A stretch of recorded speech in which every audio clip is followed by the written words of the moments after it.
Hello ಎಲ್ಲರಿಗೂ ಶಿಲ್ಪಾಸ್ ಕಿಚನ್ಗೆ ಸ್ವಾಗತ. ಇವತ್ತು ನಾನು ಶೇಂಗಾ ಉಂಡೆಯನ್ನು ಮಾಡ್ತಾ ಇದ್ದೀನಿ. ಶೇಂಗಾ ಉಂಡೆ ಮಾಡೋಕೆ ಮೊದಲಿಗೆ ನಾನು 1 ಬೌಲು ಶೇಂಗಾವನ್ನು ತಗೊಂಡು ಇವಾಗ ಹುರಿತಾ ಇದ್ದೀನಿ. ತುಂಬಾನೇ ಈಸಿ ಇದೆ ಶೇಂಗಾ ಉಂಡೆ ಮಾಡೋಕೆ. 2 ಇಂಗ್ರೀಡಿಯೆಂಟ್ಸ್ ಇಂದ ಮಾಡಬಹುದು ಶೇಂಗಾ ಉಂಡೆನ. ತುಂಬಾನೇ ಈಸಿ ಇದೆ. ಇದೇ ತರ ನೀವು ಒಂದ್ಸಲ ಮಾಡಿ ತಿನ್ನಿ ನೋಡಿ, ತುಂಬಾನೇ ಚೆನ್ನಾಗಿರುತ್ತೆ. ಮನೆಯಲ್ಲಿ ಈ ತರ ಶೇಂಗಾ ಉಂಡೆಯನ್ನು ಮಾಡಿ ಸ್ಟೋರ್ ಮಾಡಿ ಇಟ್ಕೊಳ್ಬಹುದು. 1 ವೀಕು 15 ಡೇಸ್ ಎಲ್ಲ ಇಟ್ಕೊಳ್ಬಹುದು. ತುಂಬಾನೇ ಚೆನ್ನಾಗಿರುತ್ತೆ. ನೋಡಿ, ಇವಾಗ ಶೇಂಗಾವನ್ನು ಲೋ ಫ್ಲೇಮ್ ಅಲ್ಲಿ ಹುರ್ಕೊಳ್ಬೇಕು. ತುಂಬಾನೇ ಈಸಿ ಇದೆ ಮಾಡೋದು. ಇವಾಗ ನೋಡಿ, ಶೇಂಗಾ ಹುರಿದಾಗಿದೆ. ನಂತರ ಒಂದು ಮಿಕ್ಸಿ ಜಾರಿಗೆ ಶೇಂಗಾವನ್ನು ಹಾಕೊಳ್ಬೇಕು. ನಂತರ ನೋಡಿ, 1 ಬೌಲು ಬೆಲ್ಲವನ್ನು ಹಾಕೊಳ್ಬೇಕು. ಸಮ ಪ್ರಮಾಣದಲ್ಲಿ ಹಾಕೊಳ್ಬೇಕು. ಎಲ್ಲಾ ವೀಕ್ಷಕರೇ ನನ್ನ ಚಾನಲ್ನ ಸಬ್ಸ್ಕ್ರೈಬ್ ಮಾಡಿ. ಇವಾಗ ನೋಡಿ ಆಗಿದೆ. ತುಂಬಾನೇ ಈಸಿ ಇದೆ. ಇವಾಗ ಉಂಡೆಯನ್ನು ಕಟ್ಕೊಳ್ಬೇಕು.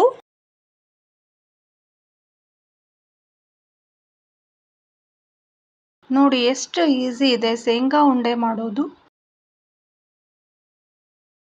ನಾವು ಟ್ರಿಪ್ಗೆ ಎಲ್ಲ ಹೋದಾಗೆಲ್ಲ ಮಾಡ್ಕೊಂಡು ಹೋಗ್ಬೇಕು. ಟ್ರಿಪ್ಗೆ ಹೋದಾಗ ಮತ್ತೆ ಪಿಕ್ನಿಕ್ ಹೋದಾಗ ಈ ತರ ಮಾಡ್ಕೊಂಡು ಸ್ಟೋರ್ ಮಾಡಿ ಇಟ್ಕೊಂಡು ಹೋಗ್ಬೇಕು. ತುಂಬಾನೇ ಚೆನ್ನಾಗಿರುತ್ತೆ. ನೋಡಿ, ಉಂಡೆ ಕಟ್ಟೋದನ್ನು ತುಂಬಾನೇ ಈಸಿ ಇದೆ.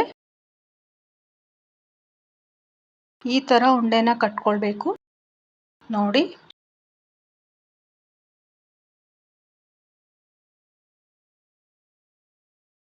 ನಾವು ಫಸ್ಟ್ ಟೈಮ್ ಉಂಡೆನ ಮಾಡ್ತಾ ಇದ್ದೀವಿ ಅನ್ನೋರು ಮಾಡ್ಬೋದು. ತುಂಬಾನೇ ಈಸಿ ಇದೆ.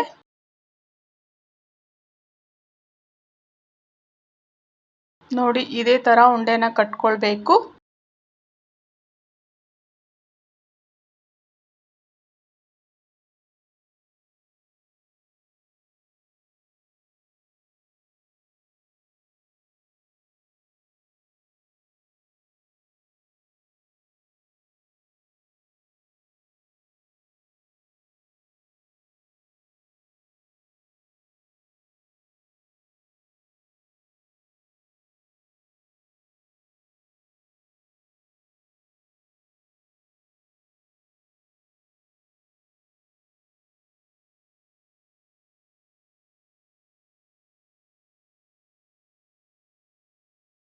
ನೋಡಿ, ಇವಾಗ ಇದೇ ತರ ಎಲ್ಲ ಉಂಡೆಯನ್ನು ಕಟ್ಕೊಳ್ಬೇಕು.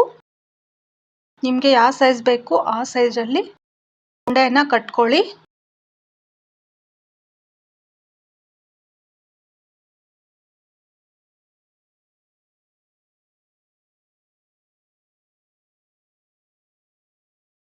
ನೋಡಿ, ಶೇಂಗಾ ಉಂಡೆ ಇವಾಗ ರೆಡಿ ಆಗಿದೆ. ಎಲ್ಲ ವೀಕ್ಷಕರೇ ನನ್ನ ಚಾನಲ್ನ ಸಬ್ಸ್ಕ್ರೈಬ್ ಮಾಡಿ. Thank you all for watching.